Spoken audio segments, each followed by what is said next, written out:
아기가 열이 날 때 웬만한 아기들한테 난리가 나요. 가라라고 하면서 이렇게 있는 애들은 없어요. 근데 이제 해열제는 병원에서는 안녕하세요, 라토나예요. 아기가 열이 날 때 어떻게 대처하시나요? 안 아프고 클 수 있으면 너무너무 좋겠지만 아기들은 면역력이 약하기 때문에 꼭 한 번씩은 아프더라고요. 안 그래도 찌롱이도 감기가 나면 무조건 열부터 나는 아기예요. 그런 성향을 가진 아기들이 있기 때문에 오늘은 열이 나는 아기에 대해서 열을 어떻게 대처하는지, 어떻게 해열제를 먹이는지 이런 부분들에 대해서 좀 소개를 해드릴게요. 그리고 제가 사용하고 있는 찌롱이 열 내리는 방법도 좀 알려드리도록 하겠습니다.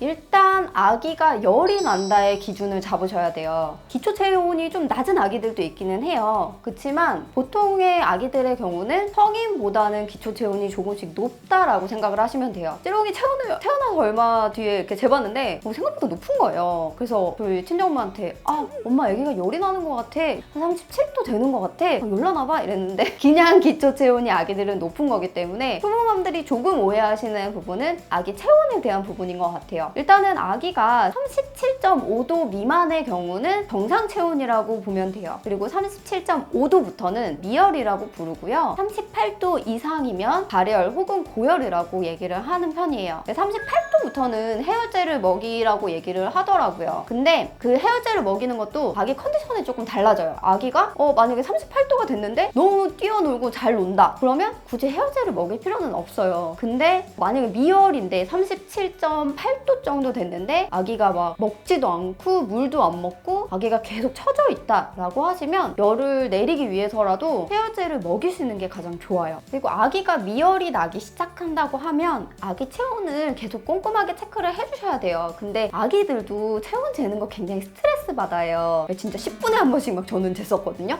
근데 병원에서는 1시간에 한 번씩만 재도 괜찮다라고 하니까 아기가 조금 스트레스 받지 않을 정도 30분에 한 번, 1시간에 한 번 그렇게 해서 아기 체온을 꼼꼼하게 체크를 해주시는 게 좋아요. 그리고 100일 이전에 아기들이 열이 난다라고 하시면 그냥 무조건 병원 데려가세요. 해열제 먹이지 마시고요. 그냥 무조건 병원에 데려가는 게 맞아요. 근데 이제 만약에 예방접종을 한 날이라든지 뭐 특별한 이슈사항이 있다라고 하면 그때는 조금 집에서 열을 잡아줄 수 있게 도와주는 게 좋지만 그런 이슈성이 없이 그냥 열이 난다라고 하면 100일 이전에 아기들에게 열은 굉장히 위험하기 때문에 병원으로 바로 달려가시는 게 가장 좋습니다. 근데 이제 6개월 정도부터는 열이 나면 좀 38도 이상이면 해열제를 먹이고 조금 지켜보고 있다가 그 다음 날이라도 병원을 가시는 게 좋아요. 왜냐하면 아기가 열이 나는 거는 충분히 무슨 이유가 있기 때문에 그 이유를 알아보기 위해서라도 병원을 방문을 하는 게 가장 좋습니다.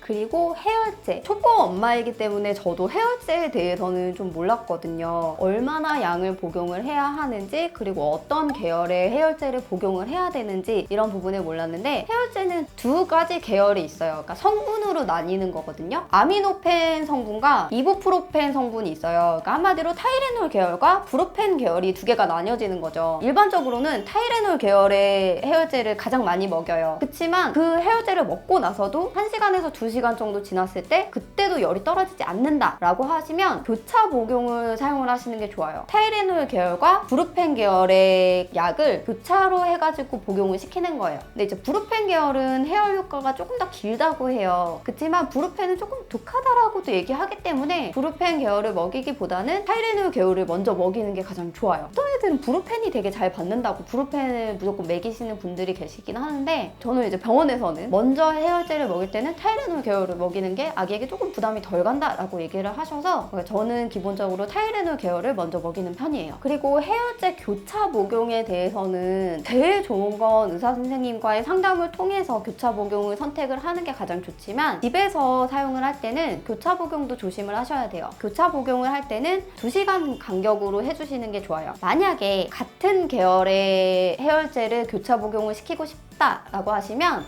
해열제 복용의 간격을 4시간에 4시간에서 6시간까지 두시는 게 가장 좋아요. 근데 이제 해열제는 병원에서는 같은 계열로 먹이는 게 가장 좋다고 해요. 왜냐면 아기에게 조금 부담이 덜 간다라고 하니까 웬만하면 아기가 조금 그냥 미열인데 컨디션이 괜찮다라고 하시면 좀 같은 계열로 한 4시간, 5시간 시간을 주시고 같은 계열을 먹이시는 게 좋고, 만약에 아기가 계속 처져 있고 힘들어하고 그러면 1시간이 지나도 열이 떨어지지 않는다면 브루펜 계열이나 다른 계열의 해열제를 교차 복용을 해주시는 게 가장 좋습니다. 그리고 열이 떨어졌을 때, 열이 떨어지면 해열제 먹이시면 안 돼요. 열이 떨어졌는데도 해열제를 먹인다라고 하면 아기가 저체온 증상이 올 수도 있어요. 저는 병원에 가서 감기약을 지을 때는 항상 해열제는 따로 주세요 라고 얘기를 하거든요. 감기약 자체에 해열제를 함께 넣어가지고 주는 곳이 있어요. 대부분 많이 그렇게 해주시긴 하는데 저는 항상 해열제는 따로 주세요 라고 해요. 왜냐하면 찌롱이는 열이 잘 나는 아기이기도 하지만 해열제가 굉장히 잘 되는 애예요.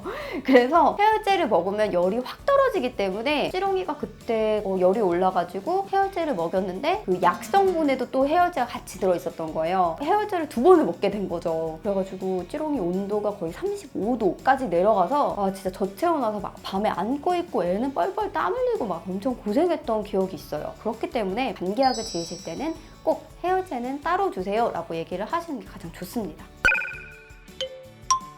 그리고 아기가 열이 날 때 만약에 해열제를 좀 먹이기 싫다라고 하시는 분들, 그럴 때 열을 내리는 방법을 좀 알려드릴게요. 일단은 미온수 마사지예요. 아기가 조금 열이 나기 시작하면은 가제수건에 미온수를 묻혀서 아기 몸 구석구석 닦아주시고 겨드랑이라든지 목 부분, 이제 접히는 부분들을 위주로 많이 닦아주시면 좋아요. 근데 이 방법은 좋긴 한데 웬만한 아기들은 다 난리가 나요. 그거를 얌전히 닦아라 라고 하면서 이렇게 있는 애들은 없어요. 찌렁이도 엄청 난리가 나는데 이제 그때 만약에 그게 조금 어렵다라고 하시면 조금 따뜻하다라고 싶을 정도의 물에다가 아기를 이제 배꼽 조금 위까지만 담가주시는 거예요. 그래서 살짝 물을 끼얹으면서 물이 이제 증발을 하면서 피부 표면의 열을 좀 내려주는 효과가 있기 때문에 미온수 목욕도 가장 좋습니다. 그치만 만약에 아기가 손발이 차다라고 하면 목욕은 안 하시는 게 좋아요. 손발이 찬 거는 아기가 오한이 들고 있다라는 뜻이라고 하더라고요. 저희도 감기 걸렸을 때 몸이 열이 나지만 갑자기 막 부르르르 추울 때 있잖아요. 그런 것처럼 아기들도 오한이 올 수 있기 때문에 손발이 차다라고 하면은 목욕이라든지 미온수 마사지는 해주지 않는 게 좋고요. 손발에 손싸개나 발싸개를 해서 아기 체온이 달아나는 걸 조금 막아주는 것도 굉장히 좋은 방법이라고 합니다. 그리고 저는 집에서 사용하고 있는 건 아기 약병 중에 조금 한 요 정도 사이즈의 약병이 있어요. 그래서 항상 물을 넣어가지고 이제 얼려놓고 있는데 그 약병을 가제수건에 싸가지고 겨드랑이에다가 끼고 있는 거예요. 근데 이것도 애기들이 잘 하고 있지 않아요. 갑자기 확 차가워지기 때문에 깜짝깜짝 놀래야 하거든요. 근데 이제 찌롱이는 좀 자주 하니까 계속 이제 끼고 있으려고는 하더라고요. 하지만 만약 이 방법도 안 된다라고 하시면 가제수건에 물을 묻혀서 목 뒤에다가 얹어 놓으시고 부채질을 살짝 해주세요. 그러니까 목 뒤쪽에 열이 빠지면 열이 많이 내린다고 하니까 일시적인 방법으로는 이런 방법도 굉장히 좋은 것 같아요. 그리고 헤어 패치, 애기들 머리 위에 붙이는 헤어 패치가 있는데 헤어 패치는 집에 좀 다량으로 구비를 해놓는 게 가장 좋은 것 같아요. 저도 지금 미리 준비해 놨다가 지금 거의 다 써가는 그런 상황인데, 헤어 패치가 이제 머리에 계속 붙여놓고 있으면 12시간 정도 효과가 지속이 된다라고 하니까 머리에 이렇게 올라오는 열들을 조금 떨어뜨릴 수 있는 방법인 것 같아요. 그리고 옷은 아기가 열이 나면서 뭐 땀도 많이 나고 막 이래요. 근데 아기 옷을 이렇게 홀딱 벗겨놓는 것보다는 그냥 얇은 네일을 입히시는 게 가장 좋아요. 오히려 홀딱 벗겨놓으면 아기 땀이 그냥 증발하기 때문에 오히려 열이 더 난다라고 하더라고요. 감기 기운이 더 든다라고 하기 때문에 저는 조금 얇은 네일로 그냥 계속 입혀주고 있고, 아기가 땀이 나서 옷이 젖는다라고 하면 그때그때 계속 갈아입혀주고 있어요. 그리고 일지만 온도를 최대한 낮춰주시는 게 좋아요. 한 신선하다 할 정도면 한 18도에서 20도? 한 그 정도로 낮춰주는데, 이제 그때 이렇게 낮춰줬을 때 습도를 올려주는 게 굉장히 효과가 좋더라고요. 저는 한 10도를 한 70도까지 올려버려요.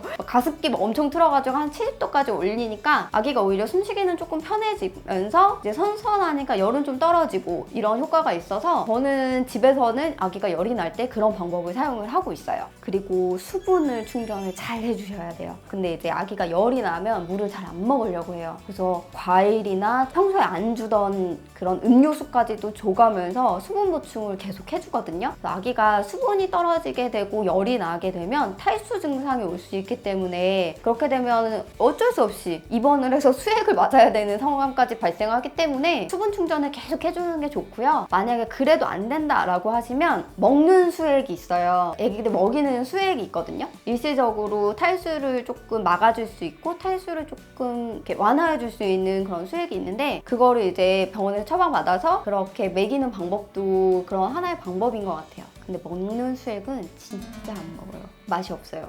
조금 짭짤하게 되어 있는데 잘 안 먹으려고 하더라고요. 최대한 과일이라든지 뭐 음료수 같은 거라도 자주자주 먹여주시면서 수분 충전을 해주는 게 좋아요. 찌롱이는 배즙이 굉장히 효과적이었습니다. 아기가 열이 나는 건 충분히 무슨 이유가 있고 어디가 아파서인 거는 분명한 것 같아요. 만약에 예방접종이 아니라 그냥 열이 난다면 꼭 열을 떨어뜨려 주시고 열을 떨어뜨리는 다양한 방법을 사용을 해주시길 바랍니다. 그리고 만약에 조금 더 좋은 열 떨어뜨리는 방법이 있다면 아래 댓글로 남겨주세요. 찌롱이도 워낙 열이 많이 나는 아기여서 항상 열이 날 때마다 어떻게 떨어뜨려 줘야 할까라고 고민을 많이 하고 있기 때문에 찌롱이에게도 그리고 다른 육아맘들에게도 유용하게 사용할 수 있을 것 같습니다. 나토나의 임신, 출산, 육아의 지침서 아래에 좋아요, 구독 꼭 눌러주세요. 알림 버튼도 눌러주면 좋아요. 안녕!